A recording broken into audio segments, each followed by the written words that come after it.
ఇక మీరు యాత్రికులు. నేనైనా మీరైనా ఎవరు మనందరం యాత్రికులం. అందుకే భూమి మీద మానవులందరిది ఒకే ఒక కులం, దాని పేరే యాత్రికులం. ఇది అసలు కులం.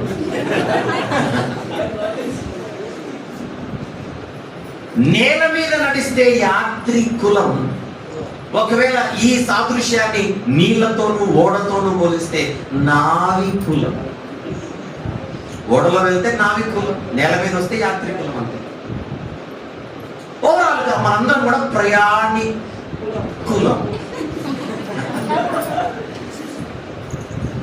విషయం ఏంటంటే ఈ కులం ఎరుకగా బతుకుతున్నాం. అసలు కులం ఇది మనం.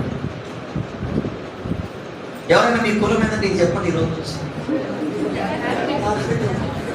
మీ కులం ఏంటంటే ప్రయాణి కులం. ఏంటి అని అడుగుతారు. యాత్రి కులం. మళ్ళీ అడుగుతారు నావి కులం. ఇంకా అడగరు. ఇక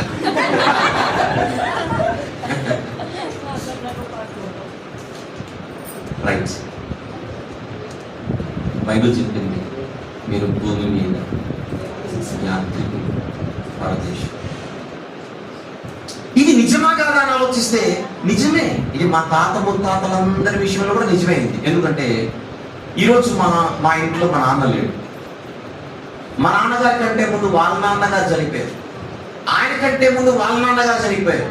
ఈ మరణాలన్నిటిని చూస్తే ప్రతి ఇంటిలో ఒక విషయం అర్థమైపోతుంది.